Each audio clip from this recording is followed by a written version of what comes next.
और देश के 12 राज्यों में एसआईआर अभियान शुरू। 9 राज्यों और 3 केंद्र शासित प्रदेशों में SIR. UP, MP, Rajasthan, Chhattisgarh में एसआईआर। पश्चिम बंगाल, तमिलनाडु, केरल में एसआईआर। 51 करोड़ वोटर का होगा सत्यापन। 7 फरवरी को आएगा फाइनल वोटर लिस्ट। बीएलओ घर घर जाकर करेंगे वोटर लिस्ट का सत्यापन। 18 साल से ज्यादा के नए वोटर्स को जोड़ा जाएगा। बिहार के बाद अब एसआईआर का ये दूसरा चरण। आज से देश के 12 राज्यों में विशेष संक्षिप्त पुनरीक्षण अभियान शुरू हो रहा है। यहाँ इसमें 51 करोड़ मतदाता शामिल होंगे। इस अभियान का उद्देश्य मतदाता सूची को सुव्यवस्थित करना है ताकि कोई भी योग्य नागरिक मतदान से वंचित न रहे। अंतिम मतदाता सूची 7 फरवरी को प्रकाशित की जाएगी। बड़ी खबर इस वक्त की आपको बता रहे, एसआईआर आज से 12 राज्यों में शुरू हो गया है और 1 महीने तक घर घर जाकर बीएलओ जानकारी जुटाएंगे।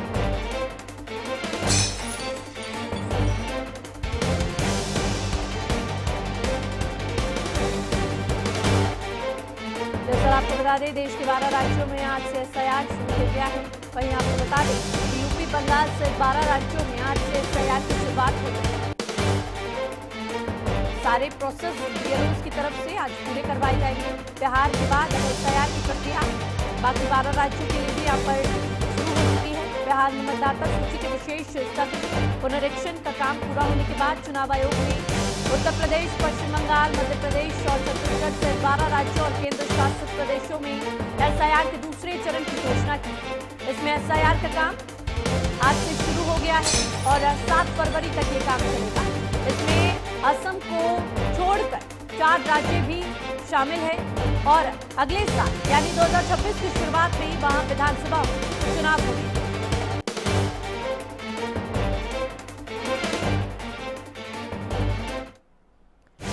पर ज्यादा जानकारी के साथ सत्येंद्र हमारे साथ जुड़ चुके हैं भोपाल से। आशीष भी लखनऊ से हमारे साथ जुड़ चुके हैं। सबसे पहले सत्येंद्र, आपका रुख करना चाहूंगी। एसआईआर की प्रक्रिया आज से शुरू होने जा रही है, क्या कुछ पूरी प्रक्रिया रहने वाली है और जनता में एसआईआर की घोषणा के बाद से किस तरह का माहौल देखने को मिल रहा है? सत्येंद्र जी। यहाँ पर एसआईआर की जो रिपोर्ट शुरू होने वाली है, बिहार के बाद मध्य प्रदेश वो राज्य में शामिल हो गया, जहां पर मतगणना यानी जो वोटरों की लिस्ट किस तरह से क्या होगी उसकी गणना आज से शुरू हो गई है। ये 4 नवंबर से 4 दिसंबर के बीच में ये पूरी प्रक्रिया चालू रहेगी और अंतिम इसकी जो मतदाताओं की सूची है वो 7 फरवरी को जारी की जाएगी। लेकिन इस बीच बता दें कि कांग्रेस के जो लीडर्स हैं या बीजेपी के जो लीडर्स हैं, यानी तमाम जो ऐसी राजनीतिक पार्टियां जो रजिस्टर्ड हैं, उनके साथ जो मुख्य निर्वाचन अधिकारी है मध्य प्रदेश के, उन्होंने बैठक में 2 ही राजनीतिक दल शामिल हुए थे, इसमें कांग्रेस और बीजेपी और आम आदमी पार्टी। इसके अलावा जो बाकी दल हैं वो शामिल नहीं हुए थे और जो कांग्रेस है, कांग्रेस ने पूरी इस बैठक को लेकर या फिर जो एसआईआर करना है उसको लेकर तमाम सवाल दागे हैं सरकार के ऊपर। कहा है कि 4 नवंबर से 4 दिसंबर के बीच में कैसे ये जो रिपोर्ट है वो कैसे तैयार हो पाएगी, क्योंकि कई मध्य प्रदेश के कई जिलों ऐसे हैं जहां पर लोग मजदूरी वर्ग के लोग हैं जो किसी दूसरे राज्यों में जाकर नौकरी करते हैं और कई लोग यहाँ से पलायन कर चुके हैं। तो ऐसे में इनका मिलान कैसे हो सकेगा? भाई बीजेपी के जो नेता है उनका कहना है कि जिस तरह से सरकार ने बिहार के बाद मध्य प्रदेश के 12 राज्यों में ये एसआईआर की बैठक शुरू की है या एसआईआर की गणना शुरू की है, उसको लेकर कहा जा सकता है कि ये स्वागत योग्य फैसला है। लेकिन अगर ये एसआईआर की बात करें तो मध्य प्रदेश हो या दूसरा कोई राज्य हो, यहाँ पर 3 बार बीएलओ आपके घर जाएंगे और आपकी वोटर को लेकर पूरा वेरिफिकेशन करेंगे। वेरिफिकेशन के बाद आपकी रिपोर्ट को 3 बार में भी यदि आप संतुष्ट नहीं होते तो आप अपनी अपील को लेकर पहले मुख्य निर्वाचन अधिकारी, फिर कलेक्टर और उसके बाद ईआरओ एक एसडीएम लेवल का अधिकारी रहेगा जिसको आप अपनी आपत्ति दर्ज करा सकते हैं।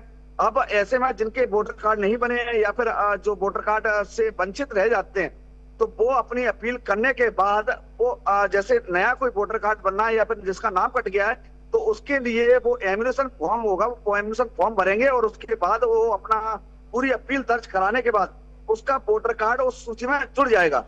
उसके लिए उसको माता पिता की नागरिकता का पहचान देना होगा, उसके लिए जन्म प्रमाण पत्र की कोई आवश्यकता नहीं होगी। इस तरह से कुछ क्राइटेरिया बनाई गई है, जो क्राइटेरिया को पूरा करते हुए आप अपना पूरा वोटर कार्ड बनवा सकते हैं। यानी कि आज से ये शुरू हो रही प्रक्रिया में 3 बार बीएलओ आपके घर का दरवाजा खटखटाएंगे और आपसे वोटर कार्ड संबंधी आपसे जानकारी मांगेंगे। जी बिल्कुल सत्येंद्र, आज से इस प्रक्रिया की शुरुआत हो रही है। आशीष भी हमारे साथ लगातार बने हुए हैं। आशीष, क्योंकि यूपी में भी विधानसभा चुनाव होने हैं, ऐसे में यूपी में क्या कुछ किस तरह की प्रतिक्रिया रहने वाली है लोगों की तरफ से, क्योंकि आज से बीएलओज सभी लोगों के घर जाएंगे और जो यहाँ पर वादा ईसी की तरफ से भी किया गया है कि जितने भी फर्जी वोटर्स होंगे, जिनके नाम पे लोग वोट कर रहे होंगे, उनको हटाया जाएगा, इसकी जांच की जाएगी। ऐसे में लोगों के लिए क्या चुनौतियां इस दौरान उत्पन्न हो सकती हैं और बीएलओज के लिए क्या चुनौतियां इस दौरान बन सकती हैं? आशीष। बिल्कुल, अगर देखा जाए जिस तरीके से एफआईआर की जो प्रक्रिया है वो आज से शुरू हो रही है, यानी कि दूसरे चरण की जो प्रक्रिया है वो आज से शुरू हो रही है। ऐसे में अगर देखा जाए तो बड़ी संख्या में तैयारियां की गई थी, चाहे वो निर्वाचन अधिकारी की तरफ से हो, चाहे वो राजनीतिक दल के जो राजनीतिक दल की जो पार्टियां हैं उनकी तरफ से तैयारियां पूरी की गई है। आज से इसकी शुरुआत की जा रही है। हालांकि एसआईआर में जिस तरीके से अगर देखा जाए तो पंचायत चुनाव है, 2027 का यूपी विधानसभा का चुनाव है, ऐसे में वोटर लिस्ट सबसे अहम मायने रखती है, क्योंकि अमूमन चुनाव पीरियड में देखा जाता है कि वोटर लिस्ट में कई ऐसे जो नाम होते हैं जो नहीं होते हैं, पुरानी लिस्ट होती है, कई ऐसे नाम होते हैं जो लिस्ट में एक नहीं 4-4 बार होते हैं। तो ऐसे नामों को बकायदा जो बीएलओ होंगे वो छाटेंगे। बीएलओ बकायदा घर घर जाएंगे, जो घर घर में कितने सदस्य हैं, कितने लोग वोट डालने वाले हैं, उनका बकायदा एक खाका तैयार करेंगे। हालांकि इस एसआईआर की प्रक्रिया में अगर देखा जाए तो 18 साल के जो लोग पूरे हो चुके हैं उनको भी इस प्रक्रिया में जोड़ा जाएगा, यानी कि नए वोटर्स बनेंगे।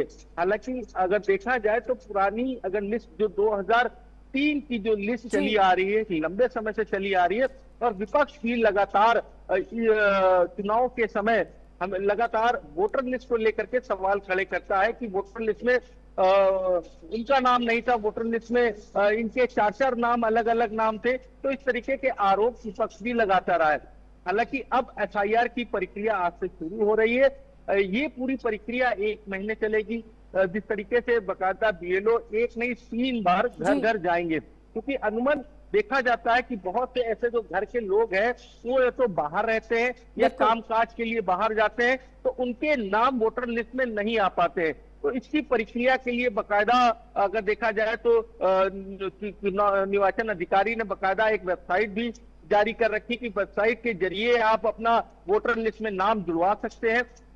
साथ ही साथ बीएलओ के साथ साथ अगर देखा जाए तो राजनीतिक दल के जो पार्टी के जो बूथ स्तर के जो कार्यकर्ता होंगे वो भी बकायदा एसआईआर में नाम जोड़ने की जो प्रक्रिया है वो बीएलओ के साथ मिलकर के करेंगे।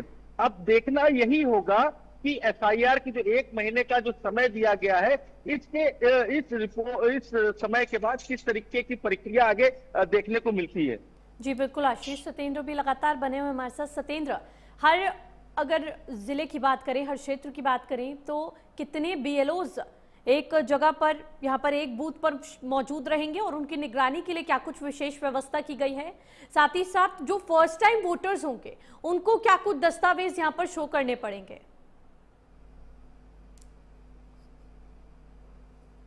22 साल बाद आज फिर से मध्य प्रदेश में ये पूरी रिपोर्ट तैयार की जा रही है। और ऐसे में जो बताया जा रहा है कि बीएलओ जो रहेंगे, बीएलओ वो सरकार की तरफ से भी रहेंगे और प्रशासन की तरफ से भी रहेंगे।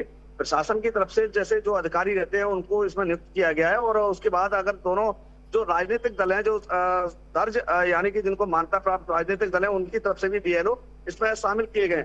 ये 3 बार आपके घर जाएंगे और हर उस दस्तावेज को लेकर आपसे रिपोर्ट मांगेंगे जो आपको वोटर कार्ड से संबंधित होगी। अब ऐसे में साफ कहा जा सकता है कि यदि आप मतदाता से वोट डालने से किसी तरह चूक नहीं पाएंगे। अब ऐसे में जो ये रिपोर्ट तैयार होगी, रिपोर्ट को लेकर ये कहा जा रहा है कि जैसे माता पिता है, माता पिता के अलावा आपका यदि नया वोटर कार्ड जुड़ रहा है तो आपको सिर्फ माता पिता की पहचान पत्र देनी होगी। चूंकि इन्होंने एक सबसे बड़ा क्राइटेरिया ये कर दिया है कि जैसे 1200 से अधिक अगर कहीं बूथ केंद्र है तो उसको इन्होंने घटाकर 800 और 1200 के बीच में 2 इन्होंने ये मतदाता रखती है। यानी कि एक ही अब ऐसा जैसे संख्या 1200 से अधिक होगी तो वहां पर दो केंद्र बनाए जाएंगे। यानी 2500 और 2000 के बीच में 2 केंद्र बनाए जाएंगे। पहले ऐसा हुआ करता था कि एक 1500 से या ऊपर जो केंद्र होते थे उसमें वहां सब जगह सब लोग वोट डाल सकते थे। लेकिन इस बार 1200 से कम की संख्या के बाद इन्होंने पूरा एक खाका तैयार किया, जहां पर एक बीएलओ और बाकी जो अधिकारी हैं वो नियुक्त किए गए। 1200 कम वोटर बाद एक केंद्र को चिन्हित किया जाएगा और उसके आधार पर इन्होंने वोटर लिस्ट जारी की है। अब बात करते हैं वोटर लिस्ट कैसे बनाया जाएगा या कैसे उसको तैयार किया जाएगा। तो उसके लिए इन्होंने एक एनिमेशन फॉर्म तैयार किया है जिसमें कई क्राइटेरिया रखे गए। उसमें आपको सबूत देने की ज्यादा आवश्यकता नहीं है। बीएलओ जब आपके घर 3 बार आएगा तो 3 बार में आपको आपके संबंधित दस्तावेज, जैसे आपने पिछली बार भोपाल के मध्य प्रदेश के कौन से जिले में रह रहे थे आप, वहां पर आप दूसरे जिले में पहुंच गए तो वहां पे आप जब पहुंच गए तो वहां पे पिछली बार आपने वोट डाला था नहीं डाला था, या फिर ऐसे कई दस्तावेज जो आपको देने होंगे और आपका लिस्ट में नाम जुड़ जाएगा। यदि आपका नाम दूसरे जिले में पाया जाता है और आप दूसरे जिले के रहने वाले हैं तो आपका लिस्ट से वो नाम कट जाएगा और जहां आप रह रहे हैं वर्तमान में वहीं पर आप वोट डाल सकेंगे। जी बिल्कुल सत्येंद्र, देखने वाली बात होगी किस तरह से होगा। आशीष, क्योंकि अब एसआईआर की प्रक्रिया आज से शुरू हो जाएगी, ऐसे में क्या कुछ रणनीति बनाई गई है नकली और डुप्लीकेट वोटर्स को हटाने के लिए, साथ ही साथ जिनके नाम यहाँ पर हट जाएंगे उनके लिए क्या कुछ प्रावधान रखे गए हैं, वो किस तरह से अपील कर सकते हैं अगर बाय चांस उनका नाम मिस हो जाए, उनको उसमें शामिल ना किया जाए। साथ ही साथ अब की बार किस तरह से नई रणनीति बनाई गई है और किस तरह से ये प्रक्रिया अलग होने वाली है? देखिए, एसआईआर की जो प्रक्रिया है ये इस बार बिल्कुल अलग प्रक्रिया है, क्योंकि देखिए जो भी बीएलओ होंगे या जो भी राजनीतिक दल के जो पार्टी के बूथ स्तर के जो कार्यकर्ता होंगे उनको बकायदा जो लिस्ट दी गई है वो 2003 की दी गई है। यानी कि आप देखिए कि 2003 में जो शख्स की मृत्यु हो चुकी है उसका भी लिस्ट में नाम होगा। साथ ही साथ कुछ ऐसे शख्स होंगे जो पहले यूपी के अलग अलग जिलों में रहते थे, अब वो दूसरे जिलों में जाकर के बस गए, उन्होंने अपना आधार कार्ड अपना वोटर कार्ड वहां पे करा लिया है, लेकिन उस जिले में उनका लिस्ट में नाम नहीं आ रहा, वो वोट नहीं डाल पा रहे क्योंकि वो दूसरे जिले के। तो ऐसे में बीएलओ का काम ये रहेगा कि बीएलओ बकायदा वो लिस्ट लेकर के जाएगा, बकाया डोर टू डोर जाएगा और उस लिस्ट के आधार पर उन लोगों से बातचीत करेगा जिनका लिस्ट में नाम होगा। सपोज अगर वो वहां पर नहीं मिलते हैं या वो वहां से दूसरे जिले में चले गए तो बीएलओ उस लिस्ट को काट देगा। उसके अलावा जो वहां पे जो नए लोग रह रहे होंगे उनका उस लिस्ट में नाम जोड़ा जाएगा। बहुत से इसमें ऐसे भी देखने को मिलेंगे जिनका जो लोग बाहर काम करते हैं उनकी फैमिली यहाँ पर रह रही है, तो उनके लिए भी बकायदा आयोग ने एक नई प्रक्रिया शुरू की है, ऑनलाइन की प्रक्रिया है, उसमें बकायदा आप अपना ऑनलाइन आवेदन कर सकते हैं। देखिए इस पूरी प्रक्रिया में अगर देखा जाए तो पूरा 1 महीने का समय अभी है और इस 1 महीने में बकायदा जिस तरीके से बीएलओ जाएंगे, साथ ही साथ अगर देखा जाए निर्वाचन आयोग की जो टीम होगी वो जाएगी, तो बूथ स्तर के जो राजनीतिक दल के जो कार्यकर्ता बिल्कुल आशीष, देखने वाली बात होगी कितने सफलतापूर्वक तरीके से